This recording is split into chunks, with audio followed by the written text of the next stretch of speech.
भुनक्तु सह वीर्यङ्करवावहै तेजस्विनावधीतमस्तु मा विद्विषावहै।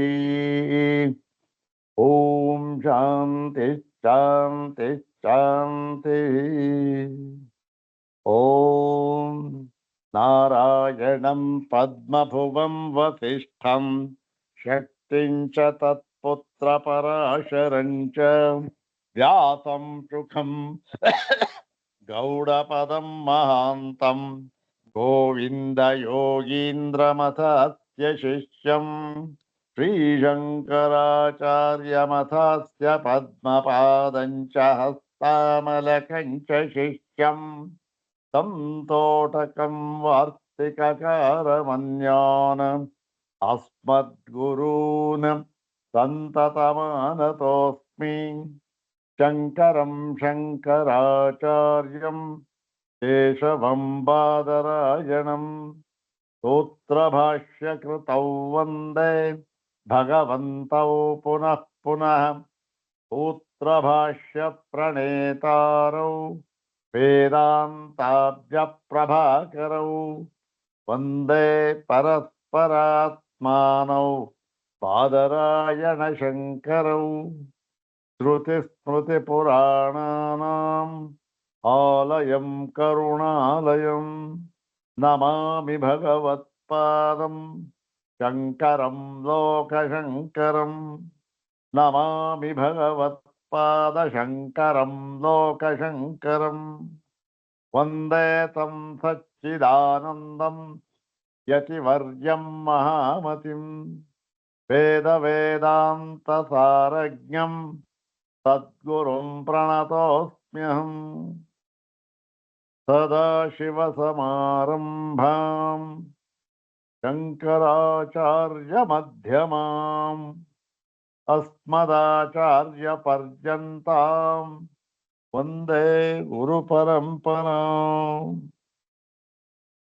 ॐ नमो ब्रह्मादिभ्यो ब्रह्मविद्यासम्प्रदायकर्तृभ्यो वंशर्षिभ्यो नमो महद्भ्यो नमो गुरुभ्यः सर्वोपप्लवरहितः प्रज्ञानघनः प्रत्यगर्थो ब्रह्मैवाहमस्मि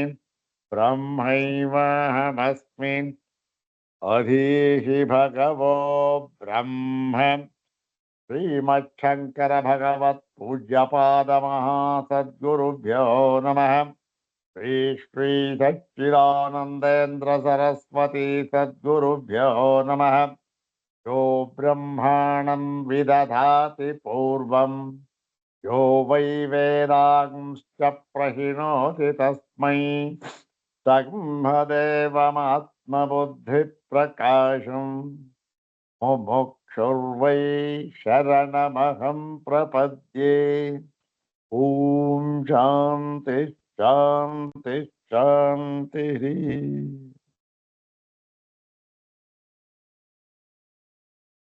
अग्रे उपस्थितेभ्यः भवद्भ्यः सर्वेभ्यो जिज्ञासुभ्यः हार्दान् प्रणामान् समर्पयामि। ब्रह्मसूत्र शांकर भाष्ये तृतीयाध्याये तृतीये पादे एकसूत्रात्मकेऽस्मिन् द्वितीये उपसंहाराधिकरणे इदं सूत्रं तस्मिन् पादे द्वितीयम् अधिकरणं तस्मिन् पादे द्वितीयम् अधिकरणं द्वितीयम् उपसंहाराधिकरणं तस्मिन् उपसंहाराधिकरणे उपनिबद्धम् एकमात्रं सूत्रं इदानीं द्विवारं पठित्वा सूत्रार्थं तद्भाष्यभागं च यथाचार्यानुग्रहं विचारयामः। इदं सूत्रं पादादितः पंचमं सूत्रं पादादितः पंचमं सूत्रं सर्वाग्रे शंकर भगवत् पूज्यपादानां ಪ್ರಶಸ್ತಿ ಶ್ಲೋಕಮೇಕಂ ಪಠಿತ್ವಾ ತೇಷಾಂ ಪಾದಾರವಿಂದಯೋಃ ಶಿರಸ ಪ್ರಣಿಪತ್ಯ ಅನುಗ್ರಹಂಚ ಪ್ರಾಪ್ಯ ಪ್ರಕೃತಂ ಪಂಚಮಂ ಸೂತ್ರಂ ತದ್ಭಾಷ್ಯ ಭಾಗಂಚ ಯಥಾಚಾರ್ಯಾನುಗ್ರಹಂ ಇದಾನೀಂ ವಿಚಾರಯಾಮಃ. ಸರ್ವಾಗ್ರೆ ಶಂಕರ ಭಗವತ್ ಪೂಜ್ಯಪಾದಾನಾಂ ಪ್ರಶಸ್ತಿ ಶ್ಲೋಕಮೇಕಂ ದ್ವಿವಾರಂ ಪಠಾಮಃ.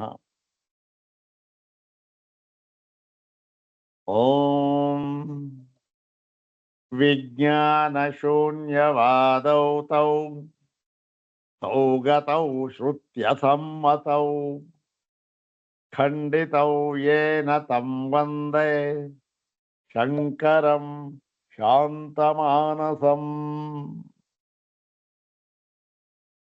ಓಂ ವಿಜ್ಞಾನಶೂನ್ಯವಾದೌ ತೌ ತೌ ಗತೌ ಶ್ರುತ್ಯಸಮ್ಮತೌ ಖಂಡಿತೌ ಯೇನ ತಂ ವಂದೇ ಶಂಕರಂ ಶಾಂತಮಾನಸಂ. ಅಹಂ ಶಂಕರಂ ಶಾಂತಮಾನಸಂ ಶಂಕರಂ ವಂದೇ. ಸಹ ಶಂಕರಃ ಇತ್ಯುಕ್ತೆ ವಿಜ್ಞಾನಶೂನ್ಯವಾದೌ ವಿಜ್ಞಾನವಾದಶ್ಚ ಶೂನ್ಯವಾದಶ್ಚ ವಿಜ್ಞಾನಶೂನ್ಯವಾದೌ ತೌ ಸೌಗತೌ ತೌ ದ್ವಾವಪಿ ಸೌಗತೌ. ಸೌಗತವಿತ್ಯುಕ್ತೆ ಬೌದ್ಧದರ್ಶನಂ. ते बौद्धदर्शने इत्युक्ते विज्ञानशून्यवादौ तौ सौगतौ श्रुत्यसम्मतौ. तौ वादौ श्रुत्यसम्मतौ खंडितौ येन. तौ वादौ येन खंडितौ तं शंकरम् अहं वन्दे. शंकरम् इत्युक्ते ಶಾಂತಮಾನಸಂ ಶಂಕರಂ ಅಹಂ ಒಂದೇ ಎಂತನ್ನೋದಾಗಿ ಇದು ಸುಲಭವಾಗಿರ್ತಕ್ಕಂಥ ಒಂದು ಅರ್ಥವುಳ್ಳ ಒಂದು ಪ್ರಶಸ್ತಿ ಶ್ಲೋಕ. ವಿಜ್ಞಾನ ಶೂನ್ಯವಾದವು ಎಲ್ಲರಿಗೂ ಗೊತ್ತಿದೆ, ನಾವು ಅದನ್ನು ಅಧ್ಯಯನ ಮಾಡಿದ್ದೇವೆ. ವಿಜ್ಞಾನವಾದ ಮತ್ತೆ ಶೂನ್ಯವಾದ ಎರಡೂ ಕೂಡ ಇದು ಸೌಗತವಾದ. ಸೌಗತವಾದ ಅಂದ್ರೇನು? ಸುಗತಸ್ಯ ಇದಂ ಸೌಗತಂ ಅಥವಾ ಸುಗತಸ್ಯ ಅಯಂ ಸೌಗತಃ. ಸೌಗತಃ ವಾದಃ, ಸೌಗತಃ ಮತಃ ಅಥವಾ ಮತಂ. ಸೌಗತಂ ಮತಂ. ಶ್ರುತ್ಯಸಮ್ಮತೌ ಆ ಎರಡೂ ಮತಗಳು ಶ್ರುತ್ಯಸಮ್ಮತೌ ಶ್ರುತಿಯ ಸಮ್ಮತವಲ್ಲದ ಆ ಮತಗಳು. ಶ್ರುತಿಯಲ್ಲಿ ಎಲ್ಲಿಯೂ ಹೇಳಿಲ್ಲ ಆ ಮತವನ್ನ, ಆ ಅಭಿಪ್ರಾಯವನ್ನ ಎಲ್ಲೂ ಹೇಳಿಲ್ಲ ಅಂತ ಹೇಳಿ ಅದನ್ನ ನಿರಾಕರಣೆ ಮಾಡಿದಂತಹ ಶಂಕರನನ್ನ, ಶಾಂತ ಮಾನಸನಾಗಿರ್ತಕ್ಕಂತಹ ಶಂಕರನನ್ನ ನಾನು ಒಂದೇ ನಮಸ್ಕರಿಸುತ್ತೇನೆ ಅಂತಕ್ಕಂತಹದ್ದು ಸರಳವಾದ ಅರ್ಥವುಳ್ಳ ಅನುಷ್ಠುಪ್ ಛಂದಸ್ಸಿನ ಶ್ಲೋಕ. ಸಾಮಾನ್ಯ ಅನುಷ್ಠುಪ್ ಛಂದಸ್ಸು ಏನಾಗುತ್ತೆ ಅಂದ್ರೆ, ಈ ಶ್ಲೋಕ ನಾವು ಮಾಡುತ್ತೇವಲ್ಲ, ಶ್ಲೋಕ ಮಾಡೋದಕ್ಕೆ ಬಹಳ ಸುಲಭ ಆಗಿರ್ತಕ್ಕಂಥದ್ದು. ಬೇರೆ ಯಾವ ವೃತ್ತದಲ್ಲಿ ನೀವು ಮಾಡೋದಕ್ಕೂ ಕೂಡ ಅದಕ್ಕೆ ಜಾಸ್ತಿ ಸಾಮರ್ಥ್ಯ ಮತ್ತೆ ಇದು ಬೇಕು. ಇದರಲ್ಲಿ ಮಾಡತಕ್ಕಂಥದಕ್ಕೆ ಏನು ಅಂತ ಆಮೇಲೆ ಬೇಗ ಬೇಗ ಮಾಡ್ಕೊಂಡು ಹೊರಟೋಗ್ಬೋದು. ಹೌದಾನೆ? ಈ ರಾಮಾಯಣದಲ್ಲಿ 24,000 ಶ್ಲೋಕಗಳಿದ್ದರೂ ಕೂಡ ಆ 24,000 ಶ್ಲೋಕಗಳಲ್ಲಿ ಎಷ್ಟು 100 ಅಥವಾ 150 ಶ್ಲೋಕಗಳು, 50 ಇಲ್ಲ 100 ಶ್ಲೋಕಗಳು ಬೇರೆಯ ವೃತ್ತದಲ್ಲಿ ಇವೆ. ಇನ್ನು ಬಾಕಿ ಎಲ್ಲ ಶ್ಲೋಕಗಳು ಕೂಡ ಈ ಅನುಷ್ಠುಪ್ ಛಂದಸ್ಸಿನಲ್ಲಿಯೇ ಇವೆ. ಮತ್ತೆ ಎಲ್ಲರಿಗೂ ಕೂಡ ಬಹಳ ಇಷ್ಟವಾದ ಛಂದಸ್ಸು, ಸರಳವಾಗಿರತಕ್ಕಂಥದ್ದು. ಹಾಗಾಗಿ ಈ ಒಂದು ಛಂದಸ್ಸಿನಲ್ಲಿರತಕ್ಕಂಥ ಒಂದು ಶ್ಲೋಕ ಹೇಳೋದಕ್ಕೂ ಪಠನ ಮಾಡೋದಕ್ಕೆ ಅರ್ಥಕ್ಕೂ ಸುಲಭವಾಗಿದೆ. ಇರಲಿ, ಈಗ ಅರ್ಥ ಆಯ್ತು. ಇದಕ್ಕೆ ಇನ್ನೊಂದ್ಸರಿ ಆ ಒಂದು ಆ ಪ್ರಶಸ್ತಿ ಶ್ಲೋಕವನ್ನು ಹೇಳಿ ನಂತರ ಭಾಷ್ಯ ಭಾಗವನ್ನ ಪ್ರಾರಂಭ ಮಾಡೋಣ. ಓಂ ವಿಜ್ಞಾನ ಶೂನ್ಯವಾದೌ ತೌ ಖಂಡಿತೌ ಶ್ರುತ್ಯ ಸಮ್ಮತೌ ವಿಜ್ಞಾನ ಶೂನ್ಯವಾದೌ ತೌ ಸೌಗತೌ ಶ್ರುತ್ಯ ಸಮ್ಮತೌ ಖಂಡಿತೌ ಯೇನ ತಂ ವಂದೇ ಶಂಕರಂ ಶಾಂತಮಾನಸಂ. ಅಥ ಶ್ರೀಮಚ್ಛಂಕರ ಭಗವತಃ ಕೃತೌ ಶಾರೀರಕಮೀಮಾಂಸಾ ಭಾಷ್ಯೇ ತೃತೀಯೇ ಸಾಧನಾಧ್ಯಾಯೇ ತೃತೀಯೇ ಪಾದೇ ದ್ವಿತೀಯಂ ಉಪಸಂಹಾರಾಧಿಕರಣಂ. ಅಸ್ಮಿನ್ ಅಧಿಕರಣೆ ಏಕಸೂತ್ರಂ ಏಕಮೇವ ಸೂತ್ರಂ ಉಪನಿಬದ್ಧಂ ಅಸ್ತಿ. ತತ್ಸೂತ್ರಂ ದ್ವಿವಾರಂ ಪಠಾಮಃ ಇದಾनीम्. ಓಂ ಉಪಸಂಹಾರೋರ್ಥಾಭೇದಾದ್ವಿಧಿಶೇಷವತ್ ಸಮಾನೇ ಚ. ಓಂ ಉಪಸಂಹಾರೋರ್ಥಾಭೇದಾದ್ವಿಧಿಶೇಷವತ್ ಸಮಾನೇ ಚ. ಉಪಸಂಹಾರಃ ಅರ್ಥಾಭೇದಾತ್ ವಿಧಿಶೇಷವತ್ ಸಮಾನೇ ಚ ಇತಿ ಪಂಚಪದಾತ್ಮಕಮಿದಂ ಸೂತ್ರಂ. ಉಪಸಂಹಾರಃ ಅರ್ಥಾಭೇದಾತ್ ವಿಧಿಶೇಷವತ್ ಸಮಾನೇ ಚ ಇತಿ ಪಂಚಪದಾತ್ಮಕಮಿದಂ ಸೂತ್ರಂ. ಅನ್ವಯಸ್ತು ವಿಧಿಶೇಷವತ್ ಉಪಸಂಹಾರೋರ್ಥಾಭೇದಾತ್ ವಿಧಿಶೇಷವತ್. ಇದಾನಿ ವಿಧಿಶೇಷವತ್. ವಿಧಿಶೇಷವತ್ ಇತ್ಯುಕ್ತೆ ಯಥಾ ವಿಧಿಶೇಷಃ. ವಿಧಿಶೇಷವತ್ ಗುಣಾನಾಂ ಉಪಸಂಹಾರಃ. ಉಪಸಂಹಾರಃ ವಿಧಿಶೇಷವತ್. ವಿಧಿಶೇಷವತ್ ಉಪಸಂಹಾರ. ಕಸ್ಯ ಉಪಸಂಹಾರ? ಕಸ್ಯ ಉಪಸಂಹಾರ ಇತ್ಯುಕ್ತೆ ಗುಣಾನಾಂ ಉಪಸಂಹಾರಃ. ಕೇಷಾಂ ಗುಣಾನಾಂ ಉಪಸಂಹಾರಃ. ವಿಧಿಶೇಷವತ್ ಗುಣಾನಾಂ ಉಪಸಂಹಾರಃ ಕರ್ತವ್ಯಃ. ಅಂದ್ರೇನು? ವಿಧಿಶೇಷವತ್ ಅಂದ್ರೆ ವಿಧಿಶೇಷದಂತೆ. ವಿಧಿಶೇಷ ಏನು ಅಂತ ಅನ್ನೋದು ಮುಂದೆ ಹೇಳ್ತಾರೆ ನೋಡ. ಇವೆಲ್ಲ ಎಲ್ಲಿಗೆ ಸಂಬಂಧಪಟ್ಟಿದ್ದು? ಪೂರ್ವ ಮೀಮಾಂಸಾ ಶಾಸ್ತ್ರಕ್ಕೆ ಸಂಬಂಧಪಟ್ಟಿದ್ದು. ಆ ಪೂರ್ವ ಮೀಮಾಂಸಾ ಶಾಸ್ತ್ರ ಅಗಾಧವಾದಂತಹ ಶಾಸ್ತ್ರ. ಏನಾಗಿದೆ, ಒಂದು ಕಡೆ ಹೇಳಿದ ನಿಯಮವನ್ನ ಇನ್ನೊಂದು ಕಡೆ ಅದನ್ನು ತೆಗೆದುಕೊಳ್ಳುವ ಹಾಗಿಲ್ಲ. ಅಲ್ಲಿ ಎಲ್ಲಿ ಎಲ್ಲ ಕಡೆ ಅಂತ ಅಲ್ಲ, ಬಹಳಷ್ಟು ಕಡೆ. ಯಾಕೆ ಅಂತಂದ್ರೆ ಅಲ್ಲಿ ಕರ್ಮಭೇದಗಳು ವಿಪರೀತವಾಗಿರ್ತಕ್ಕಂಥ ಕರ್ಮಭೇದಗಳು. ಏಕೆ? ಪ್ರತಿಯೊಂದು ಬೇಕಾದಷ್ಟು ಕರ್ಮಗಳಿದೆಯಲ್ಲ, ಕರ್ಮಭೇದಗಳು ವಿಪರೀತವಾಗಿವೆ. ಹಾಗಾಗಿ ಒಂದು ಕರ್ಮಕ್ಕಾಗಿ ವಿಧಾನ ಮಾಡಿದಂತಹ ಎಲ್ಲ ನಿಯಮಗಳೂ ಕೂಡ ಈ ಇನ್ನೊಂದು ಕರ್ಮದ ವಿಚಾರದಲ್ಲಿ ಹೊಂದುಗಡೆಯಾಗದಿರಬಹುದು. ಮತ್ತೆ ಅದನ್ನ ಇದರಲ್ಲಿ ಉಪಸಂಹಾರ ಮಾಡಿಕೊಳ್ಳಬೇಕಾದದ್ದಿಲ್ಲ. ಅದೇ ಬೇರೆ, ಇದೇ ಬೇರೆ. ಕೆಲವಕ್ಕೆ ಮಾತ್ರ ಅಲ್ಲೂ ಕೂಡ ಇದು ಸಮಾನವಾಗಿದೆ, ಉಪಸಂಹಾರ ಮಾಡಿಕೊಳ್ಬಹುದು. ಅಂತಹ ಕೆಲವನ್ನ ಇಲ್ಲಿ ಶಂಕರ ಭಗವತ್ಪಾದರು ತೆಗೆದುಕೊಂಡು ವಿಧಿಶೇಷವತ್, ವಿಧಿಶೇಷದಂತೆ ಗುಣಾನಾಂ ಉಪಸಂಹಾರ. ಗುಣಗಳ ಉಪಸಂಹಾರ ಅಂದ್ರೇನು?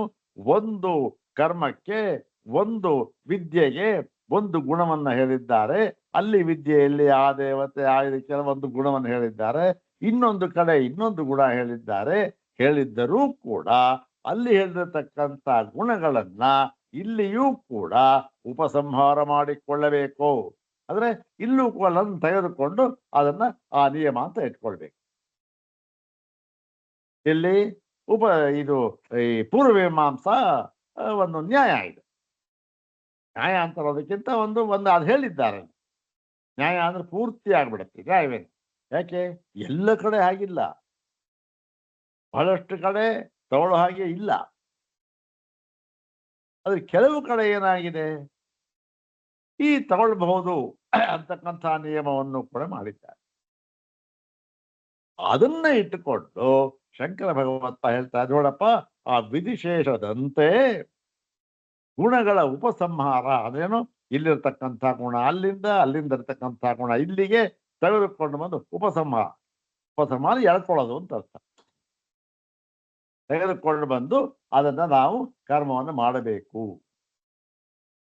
ಅಂತ ವೇದಾಂತದಲ್ಲಿಯೂ ಕೂಡ ಆ ನಿಯಮದಂತೆಯೇ ಇಲ್ಲಿಯೂ ಕೂಡ ಒಂದು ಕಡೆ ಅಥವಾ ಒಂದು ವಿದ್ಯೆಯಲ್ಲಿ, ಒಂದು ಉಪಾಸನೆಯಲ್ಲಿ ಹೇಳಿರತಕ್ಕಂಥ ಗುಣಗಳನ್ನ ಮತ್ತೊಂದರಲ್ಲಿಯೂ ಕೂಡ ನಾವು ಅದನ್ನ ಉಪಸಂಹಾರ ಮಾಡಿಕೊಳ್ಳಬೇಕು. ನೋಡ್ರಿ, ಇಲ್ಲಿ ಹೀಗೆ ಹೇಳಿದ್ದಾರೆ, ಅಲ್ಲಿ ಹಾಗೆ ಹೇಳಿದ್ದಾರೆ, ಆದ್ದರಿಂದ ಇದೇ ಬೇರೆ, ಆದ್ದರಿಂದ ಅದೇ ಬೇರೆ ಅಂತ ಹೇಳಾಗಿಲ್ಲ. ಅದು ಪೂರ್ವಮೀಮಾಂಸಾ ಶಾಸ್ತ್ರ ಇದೆ. ಇದ್ರೂ ಕೂಡ ಅಲ್ಲಿ ಇದನ್ನೂ ಕೂಡ ಹೇಳಿದ್ದಾರೆ, ತೆಗೆದುಕೊಳ್ಳಬಹುದು ಅಂತಕ್ಕಂಥದ್ದನ್ನು ಹೇಳಿದ್ದ. ಹೀಗಾಗಿ ಏನಾಗಿದೆ, ಆ ಒಂದು ನ್ಯಾಯದಂತೆ, ನಿಯಮದಂತೆ ಇಲ್ಲಿಯೂ ಕೂಡ ಗುಣಗಳನ್ನ ಉಪಸಂಹಾರ ಮಾಡಿಕೊಳ್ಳಬೇಕು ಅಷ್ಟೆ. ಒಂದು ಕಡೆ ಹೇಳಿರ್ತಾರೆ ಗುಣ, ಅದನ್ನು ಇನ್ನೊಂದು ಕಡೆ ಉಪಸಂಹಾರ ಮಾಡಿಕೊಳ್ಳಬೇಕು. ಯಾತಕ್ಕೆ, ಏನು ಸಮಾಚಾರ, ಯಾತಕ್ಕೆ, ಒಂದು ಕಾರಣ ಏನು ಅಂತಂದ್ರೆ ಅರ್ಥಾಭೇದಾತ್, ಅರ್ಥಾನಾಂ ಅಭೇದಾತ್, ಅಂದ್ರೆ ಅವುಗಳ ಅರ್ಥದಲ್ಲಿ ಯಾವ ಭೇದವೂ ಇರುವುದಿಲ್ಲ. ಮತ್ತು ಸಮಾನೇ ವಿಜ್ಞಾನೇ ಉಪಸಂಹಾರೋ ಭವತಿ ಸೇರಿಸುವೆ. ಅಂದ್ರೆ ಸಮಾನವಾದ ವಿಜ್ಞಾನದಲ್ಲಿ ಅದರ ಉಪಸಂಹಾರವಾಗುತ್ತೆ. ಸಮಾನವಾದ ವಿಜ್ಞಾನ. ಯಾಕೆ, ಎಲ್ಲ ಕಡೆಯೂ ಕೂಡ ವಿಜ್ಞಾನ ಒಂದೇ. ಏನು, ಮೊಟ್ಟ ಮೊದಲ ಸೂತ್ರದಲ್ಲಿ ಹೇಳಿರ್ತಕ್ಕಂಥದ್ದು ಒಂದು ಸೂತ್ರವನ್ನು ನಾವು ಜ್ಞಾಪಕ ತಂದುಕೊಳ್ಳುವ ಅಧಿಕರಣದಲ್ಲಿ ಹೇಳಿರ್ತಕ್ಕಂಥ ನಿಯಮ. ಒಂದು ಕಡೆ ಹೇಳಿರ್ತಕ್ಕಂಥದ್ದು ಇನ್ನೊಂದು ಕಡೆಯಲ್ಲಿಯೂ ಕೂಡ ಅದನ್ನು ತೆಗೆದುಕೊಳ್ಳಬೇಕು. ಎಲ್ಲ ಕಡೆಯೂ ಒಂದೇ. ಹೌದಾನೆ? ಹೀಗಾಗಿ ಈ ಒಂದು ಸೂತ್ರ ಗುಣಗಳ ಉಪಸಂಹಾರವನ್ನ ಮಾಡಿಕೊಳ್ಳಬೇಕು ಅಂತಕ್ಕಂಥದ್ದನ್ನು ಹೇಳ್ತಾ ಇದೆ. ಈಗ ಇದರ ಒಂದು ಅರ್ಥ ಆಯ್ತಲ್ಲ, ಅನ್ವಯ ಅರ್ಥ ಇನ್ನೊಂದ್ಸರಿ ಈ ಈ ಗದ್ಯ ಕ್ರಮದಲ್ಲಿ ಹೇಳ್ಬಿಡೋಣ, ನೋಡ್ಕೊಂಡು ಏನಾಗತ್ತೆ ನೋಡಿ. ವಿಧಿಶೇಷವತ್ ಗುಣಾನಾಂ ಉಪಸಂಹಾರ ಕರ್ತವ್ಯ. ಅತ್ರಾಪಿ ಅಂದ್ರೆ ಈ ಒಂದು ವೇದಾಂತಗಳಿದೆ. ವೇದಾಂತ ಯಾಕೆ, ಸರ್ವ ವೇದಾಂತ ಪ್ರತ್ಯಯಂ ಚೋದನಾದ್ಯ ವಿಶೇಷಾತ್ ಅಂತ ಮೊಟ್ಟ ಮೊದಲ ಸೂತ್ರ ಇದೆಯಲ್ಲ. ಇದು ಸರ್ವ ವೇದಾಂತ, ಎಲ್ಲ ವೇದಾಂತ ಪ್ರತ್ಯಯಗಳು ಕೂಡ, ಅರಿವು ಕೂಡ ಒಂದೇ ಆಗಿವೆ ಅಂತಕ್ಕಂಥದ್ದು. ಆ ಒಂದು ನಿಯಮದಂತೆ ಇಲ್ಲೂ ಕೂಡ ಅದರ ಗುಣಗಳನ್ನು ಕೂಡ ಉಪಸಂಹಾರ ಮಾಡಿಕೊಳ್ಳಬೇಕು. ಅಲ್ಲಿ ವಿದ್ಯೆಯನ್ನು ಹೇಳಿದ್ದರು, ಇಲ್ಲಿ ಗುಣಗಳನ್ನು ಹೇಳ್ತಾರೆ. ಗುಣಗಳನ್ನು ಕೂಡ ಉಪಸಂಹಾರ ಮಾಡಿಕೊಳ್ಳಬೇಕು. ಯಾಕೆ ಅಂದ್ರೆ ಅರ್ಥಾಭೇದ, ಅರ್ಥದಲ್ಲಿ ಯಾವ ಭೇದವೂ ಇಲ್ಲದಿರುವುದರಿಂದ. ಮತ್ತು ಈ ಸಮಾನವಾದ ವಿಜ್ಞಾನದಲ್ಲಿ ಉಪಸಂಹಾರ ಇರುತ್ತೆ. ಯಾಕೆ, ಇಲ್ಲೂ ಸಮಾನವಾಗಿದೆ, ಅಲ್ಲೂ ಸಮಾನವಾಗಿದೆ. ವೇದ್ಯವೂ ಸಮಾನ. ಯಾವಾಗ ವೇದ್ಯ ಸಮಾನ ಆಗಿರುತ್ತೋ ವಿದ್ಯೆಯೂ ಸಮಾನ. ಹಾಗಾಗಿ ಅಲ್ಲಿ ಹೇಳಿರ್ತಕ್ಕಂಥದ್ದನ್ನು ಇಲ್ಲಿಗೂ ತೆಗೆದುಕೊಳ್ಳಬಹುದು ಅಂತ ಹೇಳಿ ಗುಣಗಳ ಉಪಸಂಹಾರವನ್ನ ಇಲ್ಲಿ ಹೇಳ್ತಾ ಇದ್ದಾರೆ. ಈ ಬೇರೆ ಕಡೆ ಇದ್ರೂ ಕೂಡ ಅದನ್ನ ಇಲ್ಲಿ ತಂದು ನಾವು ಸೇರಿಸ್ಕೊಳ್ಬಹುದು ಅಂತ. ಈಗ ಭಾಷ್ಯ ಭಾಗವನ್ನ ನೋಡೋಣ. 325. ಇದಂ ಪ್ರಯೋಜನ ಸೂತ್ರ. ಇದು ಒಂದು ಪ್ರಯೋಜನ ಸೂತ್ರ. ಈ ಒಂದು ಪ್ರಯೋಜನ ಸೂತ್ರ ಯಾಕೆ ಅದನ್ನ ಹೇಳಿದೆ, ಅರ್ಥಾಭೇದಾತ್. ಅರ್ಥವು ಬೇರೆ ಎಲ್ಲದರಿಂದ, ಅಂದ್ರೆ ಅರ್ಥದಲ್ಲಿ ಯಾವ ಭೇದವೂ ಇಲ್ಲದಿರುವುದರಿಂದ ಏನಾಗಿದೆ, ಅರ್ಥಾನ್ ಪ್ರಯೋಜನ ಆಗುವುದಿಲ್ಲ. ಪದಾರ್ಥ ಬೇಕಾದ್ರೂ ಆಗಬಹುದು, ಯಾವ ಪ್ರಯೋಜನವೂ ಇಲ್ಲ. ಯಾವ ಪ್ರಯೋಜನ ಇದೆಯಲ್ಲ ಅವೆಲ್ಲವೂ ಕೂಡ ಯಾವ ಭೇದವೂ ಇಲ್ಲ, ಅದು ಯಾವುದರಲ್ಲಿಯೂ ಭೇದವಿಲ್ಲ. ಹೀಗಾಗಿ ಏನಾಗಿದೆ, ಒಂದು ಕಡೆಯಿಂದ ಇನ್ನೊಂದು ಕಡೆ ತಗೊಳ್ಳುತ್ತೆ. ಪ್ರಯೋಜನ ಸೂತ್ರ ಏನು, ಸ್ಥಿತೇ ಚ ಏವಂ ಸರ್ವವೇದಾಂತ ಪ್ರತ್ಯಯತ್ವೇ ಸರ್ವವಿಜ್ಞಾನಾನಾಂ ಅನ್ಯತ್ರ ಉದಿತಾನಾಂ ವಿಜ್ಞಾನಗುಣಾನಾಂ ಅನ್ಯತ್ರಾಪಿ ಸಮಾನೇ ವಿಜ್ಞಾನೇ ಉಪಸಂಹಾರೋ ಭವತಿ. ಸುಲಭವಾಗಿದೆ. ಏನು? ಸ್ಥಿತೇ ಚ ಏವಂ ಸರ್ವವೇದಾಂತ ಇದು ಸ್ಥಿತೆ, ನಾವು ಸಿದ್ಧ ಮಾಡಿದ್ದಾಯಿತು, ಈಗ ಸಿದ್ಧ ಮಾಡಲ್ಪಟ್ಟಿದೆ. ಇದು ಯಾವುದದು? ಸರ್ವ ವೇದಾಂತ ಪ್ರತ್ಯಯತ್ವೇ ಸರ್ವ ವಿಜ್ಞಾನ ಅನ್ಯತ್ರ ಉದಿತಾನ ವಿಜ್ಞಾನ ಗುಣಾನಾಂ ಉಪಸಂಹಾರ ಅಂತಕ್ಕಂಥದ್ದನ್ನ ನಾವು ಸಿದ್ಧ ಮಾಡಿದ್ದಾಗಿದೆ. ಅದರ ಪ್ರಕಾರ ಹೀಗಿರುವಾಗ ಎಲ್ಲ ವೇದಾಂತಗಳಲ್ಲಿಯೂ ಕೂಡ ಅರಿವು, ವಿದ್ಯೆ ಅಂತಕ್ಕಂಥದ್ದು ಸರ್ವ ವಿಜ್ಞಾನಾನಾಂ ಪ್ರತ್ಯಯ ಅಂದ್ರೆ ವಿಜ್ಞಾನ, ವಿಜ್ಞಾನಾನಾಂ ಅನ್ಯತ್ರ ಉದಿತಾನ ಅಂದ್ರೆ ಬೇರೆ ಕಡೆ ಇರುವ ವಿಜ್ಞಾನಗಳನ್ನು ಕೂಡ, ಮತ್ತೆ ವಿಜ್ಞಾನ ಗುಣಾನ, ವಿಜ್ಞಾನದಲ್ಲಿ ಮುಖ್ಯವಾಗಿ ವಿಜ್ಞಾನ ಗುಣಗಳನ್ನ ಅದು ಬೇರೆ ಕಡೆ ಅನ್ಯತ್ರ ಅದು ಬೇರೆ ಕಡೆ ಇದ್ದರೂ ಕೂಡ ಸಮಾನೇ ವಿಜ್ಞಾನೇ ಅಂದ್ರೆ ಆ ಒಂದು ವೇದ್ಯ ಭೇದ ಇಲ್ಲದಿರುವಾಗ ಏನ್ ಮಾಡಬಹುದು? ಉಪಸಂಹಾರೋ ಭವತಿ. ವೇದ್ಯ ಭೇದ ಇಲ್ಲದೆ ಇರುವಾಗ ಅದನ್ನು ಉಪಸಂಹಾರೋ ಭವತಿ, ಉಪಸಂಹಾರ ಮಾಡಿಕೊಳ್ಳಬಹುದು, ಉಪಸಂಹಾರ ಮಾಡಿಕೊಳ್ಳಬೇಕು. ಯಾಕೆ ಅಂತಂದ್ರೆ ಅರ್ಥಾಭೇದ, ಅರ್ಥಾನಾಂ ಅಭೇದಾತ್, ಅರ್ಥದಲ್ಲಿ ಯಾವ ಒಂದು ಭೇದವೂ ಕೂಡ ಇಲ್ಲದಿರುವುದರಿಂದ. ಅಷ್ಟೆ. ಏನು ಅಂತಂದ್ರೆ ಅದನ್ನ ಹೇಳ್ತಾರೆ, ಯಯೇವಹಿ ತೇಷಾಂ ಗುಣಾನಾಂ ಏಕತ್ರ ಅರ್ಥ ವಿಶಿಷ್ಟ ವಿಜ್ಞಾನೋಪಕಾರ ಸಯೇವ ಅನ್ಯತ್ರಾಪಿ. ಅರ್ಥಾಭೇದ ಅಂತ ಹೇಳ್ಬಿಟ್ರು. ಏನು? ಅರ್ಥವು ಪ್ರಯೋಜನವು ಬೇರೆಯಾಗಿಲ್ಲದಿರುವುದರಿಂದ. ಬೇರೆಯಾಗಿಲ್ಲದಿರುವುದು ಅಂದ್ರೆ ಏನು? ಒಂದೇ ತರ ಹೇಗೆ ಎಲ್ಲಿದೆ ಅಂತ ಹೇಳಿ ಅದನ್ನ ಹೇಳ್ತಾ, ಏನದರ ಅರ್ಥ ಅಂತಂದ್ರೆ ಹೇಳ್ತಾ ಇದ್ದಾರೆ ನೋಡಿ. ಯಯೇವ ಹಿ ತೇಷಾಂ ಗುಣಾನಾಂ ಅಂದ್ರೆ ಈ ತೇಷಾಂ ಗುಣಾನಾಂ, ಆ ಒಂದು ಗುಣಗಳಿವೆಯಲ್ಲ ಅವು ಏಕತ್ರ ವಿಶಿಷ್ಟ ವಿಜ್ಞಾನೋಪಕಾರ, ಒಂದು ಕಡೆ ಯಾವುದೋ ಒಂದು ವಿಶೇಷವಾದ ವಿಜ್ಞಾನಕ್ಕೆ ಅದು ಉಪಕಾರವಾಗಿದೆ. ಒಂದು ವಿದ್ಯೆಯಲ್ಲಿ ಒಂದನ್ನು ಹೇಳಿದ್ದಾರೆ ಗುಣವನ್ನ. ಆ ಗುಣ ಹೇಗಿದೆ ಅಂತಂದ್ರೆ ಅಲ್ಲಿಯೇ ಅದು ಒಂದು ವಿಶಿಷ್ಟ ವಿಜ್ಞಾನಕ್ಕೆ ಉಂಟು ಮಾಡೋದಕ್ಕೆ ಉಪಕಾರಕವಾಗಿದೆ ಒಂದು ಗುಣ. ಅದು ಬೇರೆ ಎಲ್ಲ ಕಡೆ ಹೇಳಿದೆ. ಅದು ಏನಾಗಿದೆ? ಸಯೇವ ಅನ್ಯತ್ರಾಪಿ, ಅದು ಕೂಡ ಅಲ್ಲಿದೆಯಲ್ಲ ಅದನ್ನ ಅನ್ಯತ್ರಾಪಿ ಇನ್ನೊಂದು ಕಡೆಯಲ್ಲಿಯೂ ಕೂಡ. ಅನ್ಯತ್ರಾಪಿ ಅಂತಂತಾರೆ, ಅನ್ಯತ್ರಾಪಿ ಸಯೇವ ವಿಶಿಷ್ಟ ವಿಜ್ಞಾನೋಪಕಾರ, ಅದು ಕೂಡ ಅದರಂತೆ ಇಲ್ಲೂ ಕೂಡ ಅದು ವಿಶಿಷ್ಟ ವಿಜ್ಞಾನಕ್ಕೆ ಉಪಕಾರಿಯಾಗಿದೆ. ಇಲ್ಲೂ ಕೂಡ ಅಷ್ಟೆ. ಬರೀ ಅಲ್ಲಿ ಮಾತ್ರ ಹೇಳಿದ, ಇಲ್ಲಿ ಹೇಳಿಲ್ಲ ಕಣ್ರಿ, ಇಲ್ಲಿ ಹೇಳಿಲ್ಲ ಆದ್ದರಿಂದ ಇದು ಬೇರೆ ಏನಂತಲ್ಲ. ಅಲ್ಲಿ ಹೇಳಿದೆಯಲ್ಲ ಇಲ್ಲೂ ಅದೇ. ಯಾಕೆ? ಅದಕ್ಕೆ ಆ ವಿಶಿಷ್ಟ ವಿಜ್ಞಾನಕ್ಕೆ ಇಲ್ಲಿಯೂ ಕೂಡ, ಇಲ್ಲಿಯ ಒಂದು ವಿಶಿಷ್ಟ ವಿಜ್ಞಾನಕ್ಕೂ ಕೂಡ ಅದು ಉಪಕಾರಿಯಾಗಿದೆ. ಯಾವುದು? ಅಲ್ಲಿ ಹೇಳಿರ್ತಕ್ಕಂಥ ಗುಣಗಳು ಇಲ್ಲಿಯೂ ಕೂಡ ಅದು ಪ್ರಯೋಜನಕ್ಕೆ ಬರ್ತಾ ಇದೆ. ಹಾಗೆ ಮತ್ತೆ ಇದು ಹೇಗೆ ಇದು ಅಂತಂದ್ರೆ ವಿಧಿಶೇಷವತ್. ನೋಡಿ, ಇದೆಲ್ಲ ಯಾವುದು? ಈ ಪ್ರಕರಣವೇ ಯಾರನ್ನ ಪೂರ್ವಪಕ್ಷ ಮಾಡಿರ್ತಕ್ಕಂಥದ್ದಿಲ್ಲಿ ಪ್ರಧಾನವಾಗಿ ಪೂರ್ವಪಕ್ಷ ಮಾಡಿರತಕ್ಕಂಥದ್ದು ಮೀಮಾಂಸಕರು. ಆದ್ದರಿಂದ ಆ ಮೀಮಾಂಸಕರಿಗೆ ಮೀಮಾಂಸಾ ಶಾಸ್ತ್ರದಲ್ಲಿ ಯಾವ ನ್ಯಾಯ ನಿಯಮಗಳನ್ನು ಹೇಳಿದ್ದಾರೆಯೋ ಅದೇ ನಿಯಮಗಳನ್ನು ಹೇಳಿ ಇಲ್ಲಿ ಅವರಿಗೆ ಒಂದು ಸಮಾಧಾನವನ್ನು ಹೇಳಬೇಕು.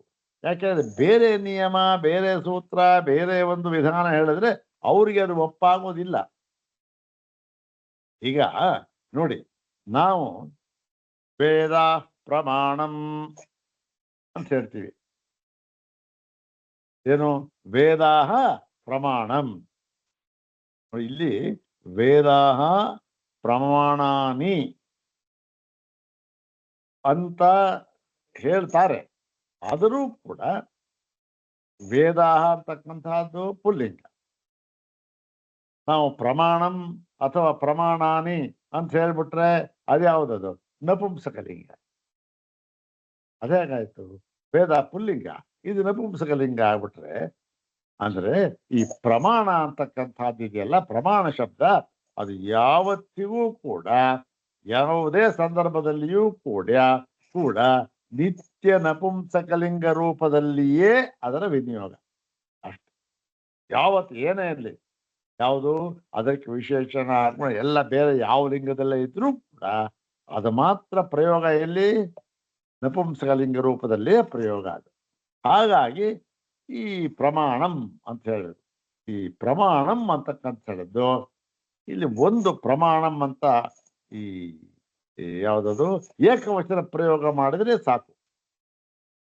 ಎಷ್ಟೇ ಇದ್ರೂ ಕೂಡ ಪದಾರ್ಥಗಳು ಅದಕ್ಕೆಲ್ಲ ಕೂಡ ಪ್ರಮಾಣಂ ಮತ್ತು ಏಕವಚನ ಶಬ್ದ ಪ್ರಯೋಗವೇ ಸಾಕು. ಆದರೆ ಏನೋ ಕೆಲವು ಸ್ವಲ್ಪ ಅರ್ಥವಾದೀತೋ ಅಥವಾ ಇನ್ನೊಂದೇನೋ ಪ್ರಮಾಣಾನಿ ಅಂತ ಹೇಳ್ತಾ ಪ್ರಯೋಗ ಇದೆ. ವೇದ ಪ್ರಮಾಣಾನಿ ಅಂತ ಹೇಳ್ತಾರೆ.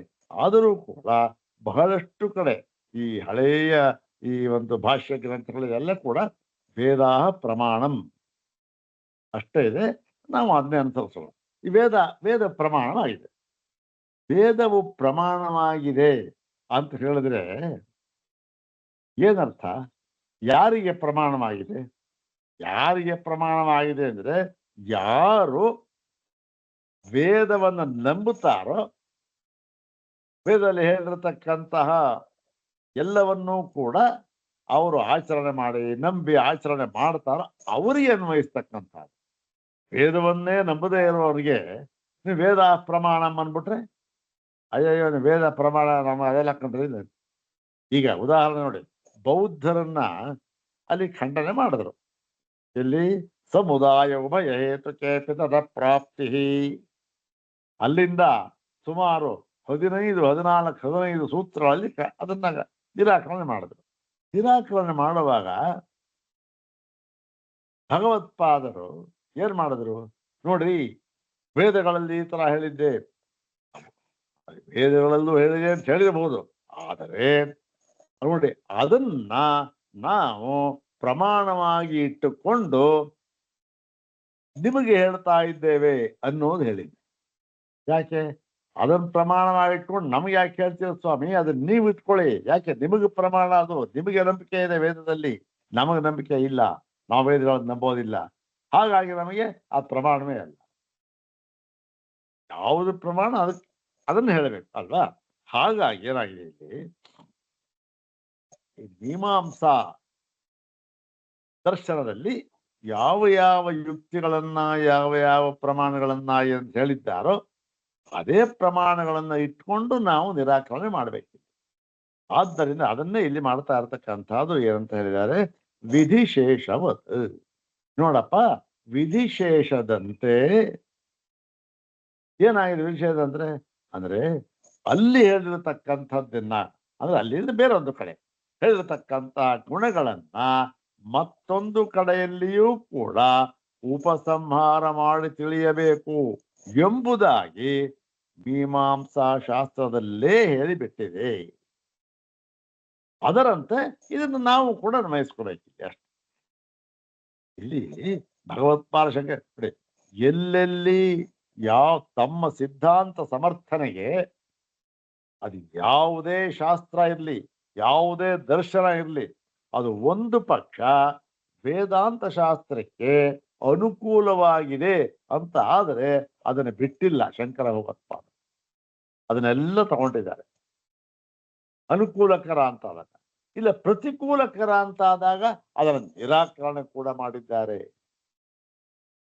ಹೀಗಾಗಿ ಏನು, ಅವರಿಗೆ ಎಲ್ಲವನ್ನೂ ಕೂಡ ನಿರಾಕರಣೆ ಮಾಡಿ ಹಾಕ್ಬಿಟ್ರು. ಏನು ಇಲ್ವಂತ ಕಣ್ರಿ, ಯಾವುದೋ ಬ್ರಹ್ಮೈವ ಏಕಂ ಸತ್ಯಂ ಪರಮಾತ್ಮ ಸತ್ಯಂ ಅಂತ ಹೇಳ್ಬಿಟ್ಟು ಏನು ಹೇಳ್ತಾರೆ? ಯಾವ್ದು ನಿರಾಕರಣೆ ಮಾಡಿದ್ದಾರೆ ಏನು? ಯಾವುದು ಈ ಉಪನಿಷತ್ ಸಿದ್ಧಾಂತಕ್ಕೆ ವಿರುದ್ಧವಾಗಿ ತೋರ್ತಾ ಇದೆಯೋ ಅದನ್ನು ನಿರಾಕರಣೆ ಮಾಡಿದ್ರಷ್ಟೇ. ಒಂದು ಪಕ್ಷ ಬೇರೆಯ ದರ್ಶನದಲ್ಲಿಯೂ ಕೂಡ ವೇದಾಂತ ಶಾಸ್ತ್ರಕ್ಕೆ ಅನುಗುಣವಾಗಿ ಅದಕ್ಕೆ ಉಪಕಾರಕವಾಗಿ ಹೇಳಿರತಕ್ಕಂತಹ ಯುಕ್ತಿಗಳು ಪ್ರಮಾಣಗಳು ಇದ್ದರೆ ಅದನ್ನು ಖಂಡಿತವಾಗಿ ನಾವು ಸ್ವೀಕರಿಸುತ್ತೇವೆ ಅಂತ ಪ್ರತಿಜ್ಞೆ ಮಾಡಿದ್ದಾರೆ ಆಚಾರ್ಯರು 2ನೇ ಅಧ್ಯಾಯ. ಹೀಗಾಗಿ ಏನಿಲ್ಲ, ಇದು ನೋಡಿ ವಿಧಿಶೇಷ ಯಥಾ ಹಿ ವಿಧಿಶೇಷಾಣಾಂ ಅಗ್ನಿಹೋತ್ರಾದಿ ಧರ್ಮಾಣಾಂ ತದೈವೇಕಂ ಅಗ್ನಿಹೋತ್ರಾದಿಕಂ ಸರ್ವತ್ರ ಇತಿ ಅರ್ಥಭೇದ. ಈಗ ನೋಡಿ, ಒಂದು ಅಗ್ನಿಹೋತ್ರಾದಿ ಧರ್ಮ ಅಂತ ಅಗ್ನಿಹೋತ್ರ ಕರ್ಮ ಮಾಡ್ತಾರೆ. ಅಗ್ನಿಹೋತ್ರ ಅಂತಕ್ಕಂಥದ್ದು ಎಲ್ಲಿ ಮಾಡ್ತಾರೆ? ಪ್ರತಿಯೊಂದರಲ್ಲಿಯೂ ಕೂಡ ನಾವು ಯಾವ ಸಾಮಾನ್ಯವಾಗಿ ನೋಡ್ಕೊಂಡು ಹೋಮ ಹವನ ಮಾಡ್ತೇವಲ್ಲ, ಅವೆಲ್ಲವೂ ಕೂಡ ಒಂದು ಅಗ್ನಿಹೋತ್ರವೇ. ಹೌದ್ ತಾನೆ? ಏನಾಗಿರುತ್ತೆ, ಕರ್ಮ ಬೇರೆ ಆಗಿರುತ್ತೆ. ಉದಾಹರಣೆಗೆ ನೋಡಿ, ಒಬ್ಬ ಇದ್ದಾನೆ ಗೃಹಸ್ಥ, ಅವನ ಮಗನಿಗೆ ಚೂಡಾಕರ್ಮ. ಚೂಡಾಕರ್ಮ ಅಂದ್ರೇನು? ಚೌಲೋಪನಯನ ಮಾಡ್ತಾನೆ, ಒಂದು ಕರ್ಮ. ಆಗಲೂ ಕೂಡ ಏನ್ ಮಾಡ್ತಾನೆ, ಅವನು ಚೌಲ ಹೋಮ ಅಂತ ಇರುತ್ತೆ, ಅದನ್ನು ಮಾಡ್ತಾನೆ. ಇನ್ನೊಂದಾಯ್ತು, ಅದ್ಯಾವುದು ಇನ್ನೊಂದು ಆಮೇಲೆ ಆಯ್ತು, ಉಪನಯನ ಆಯ್ತು, ಉಪನಯನ ಮಾಡ್ದ, ಆಗಲೂ ಮಾಡ್ತಾನೆ, ಆಗಲೂ ಅಗ್ನಿಹೋತ್ರ. ವಿವಾಹ ಆಗಲೂ ಅಗ್ನಿಹೋತ್ರ. ಹೀಗೆ ಬೇರೆ ಬೇರೆಯವರು ಆಗ್ಬೋದು, ಅವನೇ ಆಗ್ಬೋದು, ಬೇಕಾದಷ್ಟು ಕರ್ಮಗಳು ಬೇಕಾದಷ್ಟು ಇರ್ತವಲ್ಲ, ಅಲ್ಲೆಲ್ಲವೂ ಕೂಡ ಅಗ್ನಿಹೋತ್ರ ಅಂತಕ್ಕಂಥದ್ದು ಮಾಡ್ತಾರೆ. ಅಗ್ನಿಹೋತ್ರ ಅಂತಕ್ಕಂಥದ್ದು ಮಾಡಿದಾಗ ಅಲ್ಲಿ ಆ ವಿಧಿಶೇಷ ಏನಿರುತ್ತೆ ಅಂದ್ರೇನು, ಅಗ್ನಿಹೋತ್ರವನ್ನ ಹೀಗೆ ಮಾಡ್ಬೇಕು. ನೋಡಿದ್ದೀರಲ್ಲ, ತಾವು ನೋಡಿದ್ದೀರಿ, ಅಗ್ನಿಹೋತ್ರ ಮಾಡ್ತಾ ಅಗ್ನಿಪ್ರತ ಮಾಡುವಾಗ ಅದರ ದರ್ಭ ಇಟ್ಕೊಳ್ತಾರೆ, ಪ್ರಣೀತ ಪಾತ್ರೆ ಇಟ್ಕೊಳ್ತಾರೆ, ಅದಕ್ಕೆ ಆಜ್ಯ ಪಾತ್ರೆ ಇಟ್ಕೊಳ್ತಾರೆ, ಅದಕ್ಕೆ ಅದನ್ನ ಆವಾಹನೆ ಮಾಡ್ತಾರೆ, ಎಲ್ಲ ದರ್ಭೆ 4 ಕಡೆ ಇಡ್ತಾರೆ, ಅದಕ್ಕೆ ಕೈಕರಣಗಳೆಲ್ಲ ಮಾಡ್ತಾರೆ.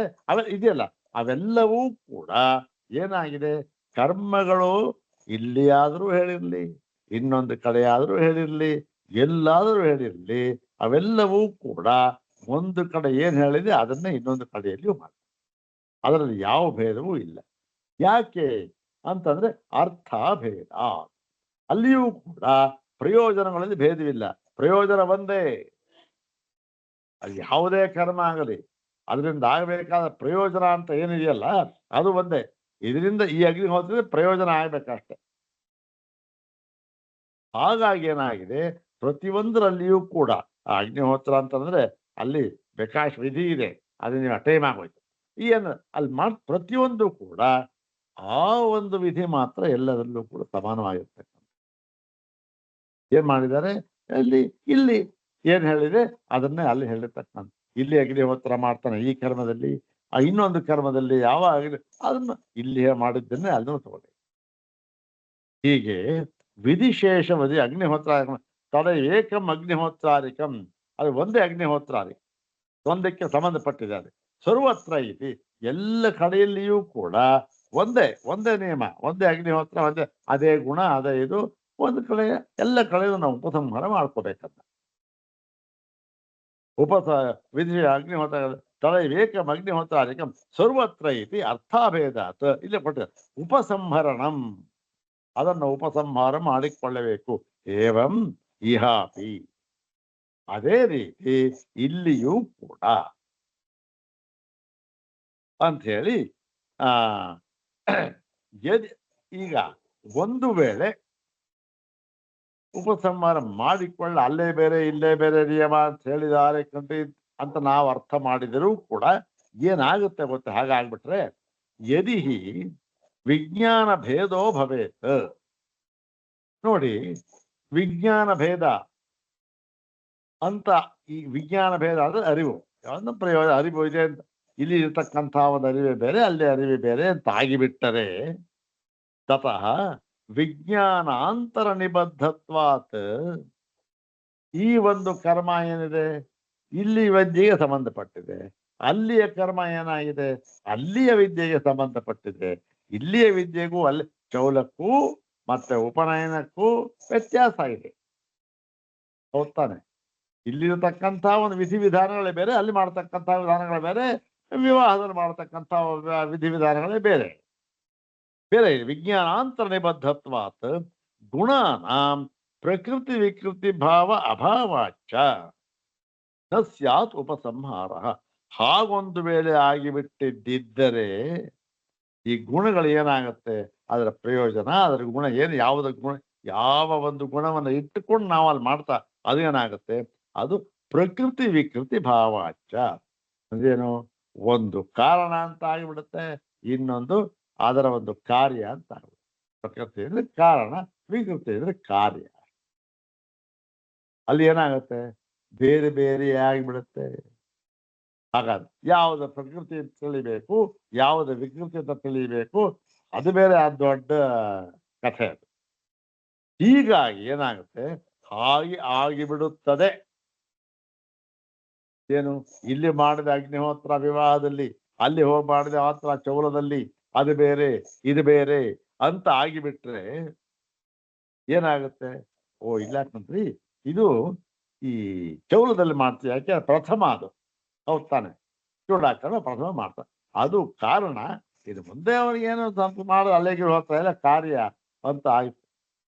ಎಲ್ಲಾದ್ರೂ ಇಲ್ಲಿ ಕಾರ್ಯ ಕಾರಣ ಭಾವ ಆಗುತ್ತಾ, ಇಲ್ಲ ಅಂದ್ರೆ ಅಭಾವ ಆಗುತ್ತೆ. ಈ ಭಾವವೂ ಇಲ್ಲ, ಅಭಾವ ಏನಿಲ್ಲ.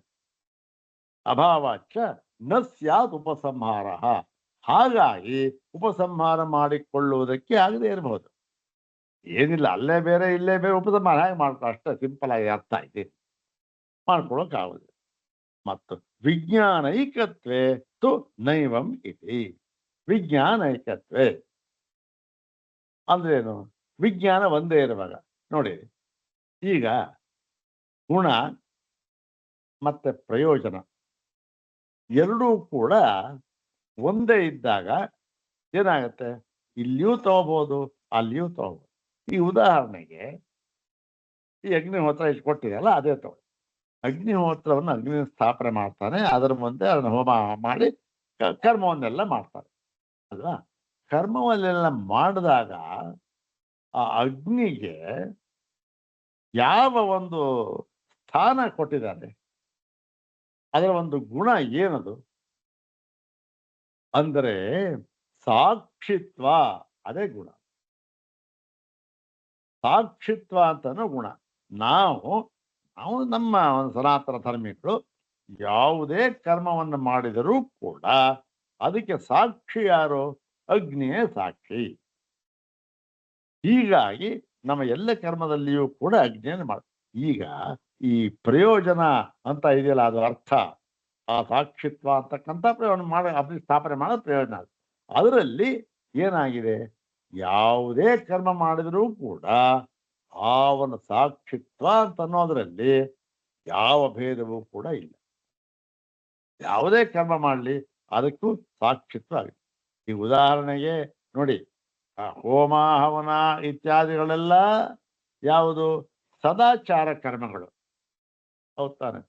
ಇನ್ನು ಬೇರೆ ಕರ್ಮಗಳಿವೆ, ಯಾವುದದು, ಆಭಿಚಾರಿಕ ಕರ್ಮಗಳು. ಅದಕ್ಕೆಲ್ಲ ಆಭಿಚಾರಿಕ ಕರ್ಮಗಳು ಅಂತ ಹೇಳ್ತಾರೆ. ಅದೆಲ್ಲ ಈ ವಾಮಾಚಾರ ಕರ್ಮಗಳು. ಅವ್ರೇನ್ ಮಾಡ್ತಾರೆ, ಅವರು ಕೂಡ ಅಗ್ನಿಯನ್ನೇ ಪ್ರತಿಷ್ಠಾಪನೆ ಮಾಡ್ತಾರೆ, ಹೌದ್ ತಾನೆ. ಏನಲ್ಲಿ ಈ ಸಾಕ್ಷಿತ್ವ ಅಂತಕ್ಕಂಥದ್ದು ಎಲ್ಲಿ ಮಾಡಿದರೂ ಒಂದೇನೆ, ಯಾವುದೇ ಕರ್ಮ ಆಗಿರಲಿ ಅದರಲ್ಲಿ ಯಾವ ಭೇದವೂ ಇಲ್ಲ. ಹಾಗಾಗಿ ಆ ಅಗ್ನಿಹೋತ್ರ ಅಂತಕ್ಕಂಥದ್ದು ಯಾವ್ಯಾವ ಗುಣಗಳನ್ನ ನಾವು ಇಟ್ಕೊಂಡು ಯಾವ ಮಾಡ್ತೀವೋ ಅದರಲ್ಲಿ ಅದೆಲ್ಲವನ್ನೂ ಕೂಡ ಈ ಬೇರೆಯ ಒಂದು ಸಂದರ್ಭದಲ್ಲಿಯೂ ಕರ್ಮಾಂತರದಲ್ಲಿಯೂ ಕೂಡ ಅದನ್ನ ತೆಗೆದುಕೊಳ್ಳಬಹುದು. ವಿಧಿಶೇಷ ಅದು ಮೀಮಾಂಸದಲ್ಲಿ ಅದೇ ತರ ಬಂದಿರತಕ್ಕಂಥ ಎಲ್ಲರೂ ಅಗ್ನಿ ಸಾಕ್ಷಿ. ಹಾಗೆ ಇಲ್ಲಿಯೂ ಕೂಡ ತೆಗೆದುಕೊಳ್ಬೇಕು. ಮತ್ತು ವಿಜ್ಞಾನೈಕತ್ವೇತು ನೈವಂ ಇತಿ. ಈ ಹಾಗಾಗಿ ಬೇರೆ ಬೇರೆ ಅಂತ ಆಗಿಬಿಟ್ಟು ಉಪಸಂಹಾರ ಮಾಡೋದಕ್ಕಾಗೋದಿಲ್ಲ. ಮತ್ತು ವಿಜ್ಞಾನೈಕತ್ವೇ ಯಾವಾಗ ಒಂದೇ ಅರಿವು ಒಂದೇ ಪ್ರಯೋಜನ ಅಂತ ಆಗುತ್ತೋ ಆಗ ನೈವಂ ಈ ರೀತಿ ಇಲ್ಲ. ಈ ರೀತಿ ಅಂದ್ರೆ ಏನು? ಅಲ್ಲಿ ಒಂದು ಹೇಳಿದ್ದಾರೆ ಕಣ್ರಿ, ಅಲ್ಲಿ ಪ್ರಯೋಜನ ಬೇರೆ, ಅಲ್ಲಿ ಅಗ್ನಿಗೆ ಸಾಕ್ಷಿತ್ವ ಹೇಳಿದ್ರು, ಇಲ್ಲಿ ಅಗ್ನಿ ವಿನ್ಯಾಸತ್ವ ಹೇಳಿದ್ರು. ಹಾಗಲ್ಲ. ಹಾಗಾಗ್ಬಿಟ್ಟಿದ್ರೆ ತಗೊಳಕ್ ಆಗ್ತಾ ಇರಲಿಲ್ಲ. ಅಲ್ಲಿ ಅಗ್ನಿಹೋತ್ರ ಅಲ್ಲಿಗೆ, ಇಲ್ಲಿ ಅಗ್ನಿಹೋತ್ರ ಇಲ್ಲಿಗೆ ಆಗ್ಬಿಡ್ತಾ ಇತ್ತು. ಹಾಗಿಲ್ಲ, ಒಂದೇ ಪ್ರಯೋಜನ ಆಯ್ತು. ಹಾಗಾಗಿ ಇದು ನೈವಂ ಇತಿ. ಅಸ್ಯೈವತ್ತು ಪ್ರಯೋಜನ ಸೂತ್ರಸ್ಯ ಪ್ರಪಂಚ ಸರ್ವಾಭೇದಾತ್ ಇತ್ಯಾರಭ್ಯ ಭವಿಷ್ಯತಿ. ಇದೇ ಈ ಪ್ರಯೋಜನ ಸೂತ್ರ ಇದೆಯಲ್ಲ, ಇದರ ಒಂದು ಪ್ರಪಂಚ. ಪ್ರಪಂಚ ಅಂತಂದ್ರೇನು? ವಿಸ್ತಾರವಾಗಿ ಇರತಕ್ಕಂಥದ್ದು. ಇದರ ಒಂದು ವಿವರಣೆ ಅಂತಕ್ಕಂಥದ್ದನ್ನ ನಾವು ನಾವು ಬಾದರಾಯಣರು ಹೇಳ್ತಾ ಇರ್ತಕ್ಕಂಥದ್ದು ನಾವು ಈ 10ನೆಯ ಸೂತ್ರದಲ್ಲಿ ನಾವು ತಿಳಿಸಿಕೊಡುತ್ತೇವೆ ಅಂತ ಹೇಳಿದ್ರು. ಎಲ್ಲಿ 10ನೆಯ ಸೂತ್ರದಲ್ಲಿ ನಾವು ತಿಳಿಸಿಕೊಡುತ್ತೇವೆ ಅಂತ ಹೇಳ್ಬಿಟ್ಟು ಅಲ್ಲಿ ವ್ಯಾಪ್ತ್ಯಧಿಕರಣ ಅಂತ ಬರುತ್ತೆ. ವ್ಯಾಪ್ತ್ಯಧಿಕರಣ ಅಂತ ಆದ ಮೇಲೆ ಈ ಆ ಕೊನೆಯ ಸೂತ್ರದಲ್ಲಿ ಆ ಕೊನೆಯ ವ್ಯಾಪ್ತೇಷ್ಟ ಸಮಂಜಸಂ ಅಂತ ಅಂದ್ಬಿಟ್ಟು ಅದಾದ ಮೇಲೆ ಸರ್ವಾಭೇದಾದನ್ಯತ್ರೇಮೇ ಅಂತಕ್ಕಂಥ ಒಂದು ಸೂತ್ರ. ಸರ್ವ ಅಭೇದಾತ್ ಅನ್ಯತ್ರಾಪಿ ಇಮೆ ಅಂತಂದ್ರೆ ಈ ಯೇಷಾಂ ಗುಣಾನಾಂ ಉಪಸಂಹಾರ ಅಂತ, ಅನ್ಯತ್ರಾಪಿ ಉಪಸಂಹಾರ ಅಂತ ಅಲ್ಲಿಯೂ ಕೂಡ ಹೇಳಿದ್ದೇವೆ. ಇಲ್ಲಿ ಈ ಇಷ್ಟನ್ನು ಹೇಳಿ ಸಂಕ್ಷೇಪವಾಗಿ ಇಲ್ಲಿ ಹೇಳಿದ್ದೇವೆ, ಅಲ್ಲಿ ವಿಸ್ತಾರವಾಗಿ ಹೇಳ್ತೇವೆ ಅಂತ ಹೇಳಿ ಈ ಒಂದು ಅಧಿಕರಣವನ್ನ ಮುಗಿಸ್ತಾ ಇದ್ದಾರೆ. ಮತ್ತೆ ಇಲ್ಲಿ ಗೊತ್ತಾಯ್ತು. ಹಾಗಾದರೆ ಎಲ್ಲ ಕಡೆಯಲ್ಲಿಯೂ ಕೂಡ ವೇದಾಂತದಲ್ಲಿ ಬೇರೆ ಬೇರೆ ವಿದ್ಯೆ ಹೇಳಿದ್ದಾರಲ್ಲ, ಅವೆಲ್ಲವೂ ಕೂಡ ಒಂದೇ, ಎಲ್ಲದಕ್ಕೂ ಒಂದೇ ಪ್ರಯೋಜನ, ಒಂದೇ ಇದು, ಒಂದೇ ತಾಯ್ತಲ್ಲ ಅಂದ್ರೆ ಅಯ್ಯಯ್ಯೋ ಆಗಿಲ್ಲಪ್ಪ. ನಾವು ನೋಡಿ ಒಂದೇ ಅಂತ ಹೇಳ್ತೀವಿ. ಒಂದೇ ಅಂತ ಹೇಳಿದಾಗ ಏನು? ಅಷ್ಟಕ್ಕೆ ಮಾತ್ರ ಸೀಮಿತವಾಗಿರ್ತಕ್ಕಂಥದ್ದು, ಅದು ಎಲ್ಲ ಕಡೆ ತಗೊಳ್ಬೇಕಾದಿಲ್ಲ. ಹಾಗಾಗಿ ಈ ಒಂದು ಸೂತ್ರ ಇದೆಯಲ್ಲ, ಎಲ್ಲ ಕಡೆಯೂ ಕೂಡ ವಿಜ್ಞಾನ ಒಂದೇ, ಪ್ರತ್ಯಯ ಒಂದೇ, ಅದನ್ನ ಎಲ್ಲ ಕಡೆಯಲ್ಲಿಯೂ ಕೂಡ ನಾವು ತೆಗೆದುಕೊಳ್ಳಬೇಕಾದದ್ದಿಲ್ಲ. ಉದಾಹರಣೆಗೆ ಛಾಂದೋಗ್ಯದಲ್ಲಿ ಬೇಕಾದಷ್ಟು ವಿದ್ಯೆಗಳನ್ನು ಹೇಳಿದ್ದಾರೆ, ಅವೆಲ್ಲವೂ ಕೂಡ ಏನಾಗಿದೆ? ಒಂದೇ ಅಂತ ಹೇಳೋ ಹಾಗಿಲ್ಲ. ಅವೆಲ್ಲವೂ ಕೂಡ ಬೇರೆ ಬೇರೆ ಆ ಒಂದು ಪರಿಚ್ಛಿನ್ನವಾಗಿರತಕ್ಕಂತಹ ಒಂದು ಪ್ರಯೋಜನ ಅಂತ ಇದೆ. ಅದಕ್ಕೆ ಬೇರೆ ಬೇರೆ ಪ್ರಯೋಜನಗಳು, ಬೇರೆ ಬೇರೆ ವಿಧಿವಿಧಾನಗಳು, ಬೇರೆ ಬೇರೆ ಗುಣಗಳು ಎಲ್ಲದೆ, ಅದು ಬೇರೆ ಬೇರೆ. ಇದನ್ನ ಹೇಳಿದ ತಕ್ಷಣ ಎಲ್ಲ ಒಂದೇ ಅನ್ಕೊಂಡ್ಬಿಡ್ಬಾರ್ದು. ಅಲ್ಲಿ ಬೇರೆ ಅಂತ ಹೇಳಿ ನೋಡಿ, ಎಲ್ಲಿ ಬೇರೆಯಾಗಿ ಎಲ್ಲಿ ತೆಗೆದುಕೊಳ್ಬೇಕು, ಒಂದಾಗಿ ಎಲ್ಲಿ ತೆಗೆದುಕೊಳ್ಬೇಕು ಅಂತಕ್ಕಂಥದ್ದನ್ನೆಲ್ಲ ವಿಶ್ಲೇಷಣೆ ಮಾಡಿ ಈ ಒಂದು ಅಧ್ಯಾಯದಲ್ಲಿ ಹೇಳ್ತಾರೆ. ಕೊನೆಗೆ ಈ ಜ್ಞಾನ ಭಾಗದನ್ನು ಅದನ್ನು ಹೇಳ್ತಾರೆ. ಬಹಳ ಸಮನ್ವಯ ಮಾಡಿರ್ತಕ್ಕಂಥ ಒಂದು ಇದು, ಎಲ್ಲಿ ನಿರಾಕರಣೆ ಮಾಡಬೇಕು, ಎಲ್ಲಿ ಒಪ್ಪಬೇಕು, ಎಲ್ಲವನ್ನು ಹೇಳಿ ಆ ಒಂದು ಜ್ಞಾನದ ಒಂದು ಆ ಮಹತ್ವವನ್ನು ಕೂಡ ಹೇಳ್ತಕ್ಕಂಥ ಮುಂದೆ ಬರುತ್ತದೆ. ಮುಂದಿನ ಅಧಿಕರಣ ಅದು, ಅದನ್ನು ನಾಳೆ ನೋಡೋಣ. ಓಂ ಶಾಂತಿ ಶಾಂತಿ ಶಾಂತಿ. ಓಂ ತತ್ಸತ್.